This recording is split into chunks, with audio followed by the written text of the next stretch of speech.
마태복음 14장 1절에서 12절. 70년대 중동의 건설붐으로 우리나라 사람들이 중동에 가서들 일할 때 제가 아는 전사님도 그곳에 가서 일을 하게 되었는데 한 가지 걱정은 아내를 어떻게 하느냐는 것이었습니다.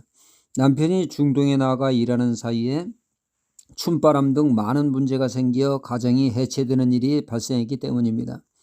그런 일이 없도록 전사님이 그때 믿지 않는 분이었는데 생각하기를 교회에 맡기는 것이 좋겠다고 판단을 해서 부인에게 교회 다닐 것을 권하였고, 부인은 열심히 교회를 다니며 은혜를 받아 중동에서 일을 마치고 돌아온 남편에게 한 가지 소원이 있다고 하면서 이 전사님을 전도하여 교회를 나가게 되었던 것입니다. 이 전사님이 교회 나가기에 무섭게 은혜를 받고 다양한 은혜를 체험하게 되었습니다.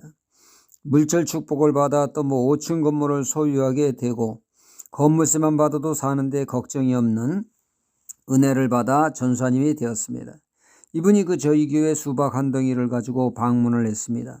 이런저런 이야기를 하는데 자신이 많은 교회를 다니며 목사님의 설교를 들었는데 목사님들이 성경 한 줄 읽어놓고는 맨 세상 얘기, 자기 자랑 등 이것은 설교가 아니라 만담이라고 목회자를 문제 삼습니다. 듣다 못해 그때 제가 바른 소리 했습니다. 전사님도 열심히 성경 연구하고 공부하지 않으면 그렇게 됩니다. 라고 따끔한 소리를 했습니다. 그 전사님은 저를 보면 소보듯 닭보듯 합니다. 아무튼 그 전사님이 제 쓴소리를 잘 소화해서 성장하기를 바랄 뿐이었습니다. 사람은 누구나 칭찬받고 인정받기를 원합니다. 저부터도 그렇습니다.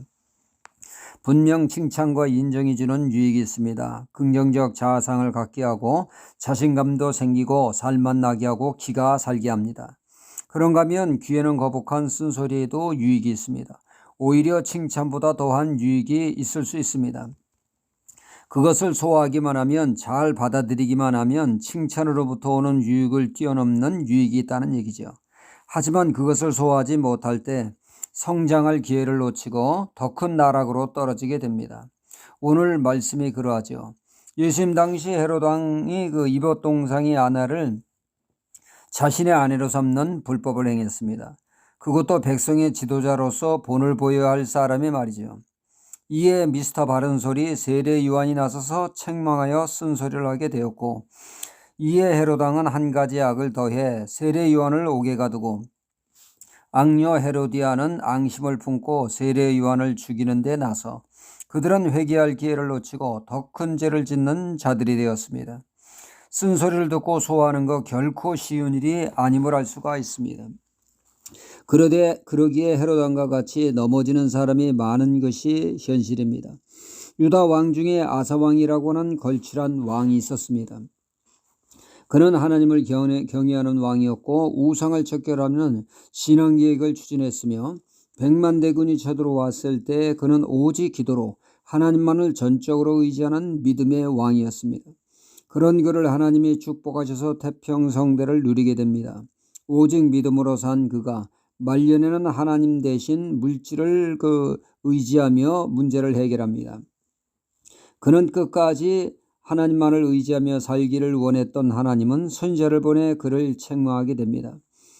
아사는 이 쓴소리에 발끈합니다. 내가 도둑질을 했어. 내가 내 돈 가지고 쓰는데 누가 뭐래 하며 선지자를 옥에 가두게 되죠. 이에 하나님은 그에게 회개할 기회를 주고자 그에게 병을 허락하십니다. 그는 끝까지 용한 은사를 찾으며 하나님께로 돌아오지 않아 결국 하나님은 그를 데리고 가셨습니다. 아사왕이 다 좋은데 쓴소리 듣지 못하는 것 때문에 인생이 비극으로 끝났습니다. 이에 비해 다윗 왕은 위대합니다. 다윗이 믿음으로 출중한 사람이요 하나님만을 앞세우며 하나님만을 경외하는 그러한 사람이었습니다. 하지만 그에게도 중대한 죄가 있습니다. 우리아의 아내 밧세바를 자신의 아내로 삼고 그 남편을 교묘히 죽이는 간음죄와 살인죄를 지은 악한 자이기도 했습니다. 그러나 다윗이 그 쓴소리를 들을 줄 아는 사람이었기에 그는 신앙을 회복하고 다시금 원만한 신앙생활을 할 수 있게 되었습니다. 그의 제2의 나단 선지자가 지적했을 때 그는 나단 선지자를 옥에 가두지 않았으며 하나님의 음성으로 듣고 침상이 젖도록 철저히 회개함으로 신앙 회복을 할 수 있었던 것입니다. 이런 면이 있었기에 성군이라는 소리를 들은 것 아니겠습니까? 하나님은 그에게 저는 내 마음에 합한 자다, 저는 내 마음에 쏙 들은 자라고 인정을 받았던 것입니다. 칭찬은 귀에 달고 쓴소리는 우리의 마음에 분노의 불을 지릅니다. 하지만 쓴소리를 잘 소화하면 새로운 성장의 시발점이 될 수 있다는 것을 우리 마음에 새기고 쓴소리까지 넉넉히 소화할 줄 아는 소화력을 가짐으로 강건한 신앙, 발전하는 신앙이 되어야겠습니다. 할렐루야.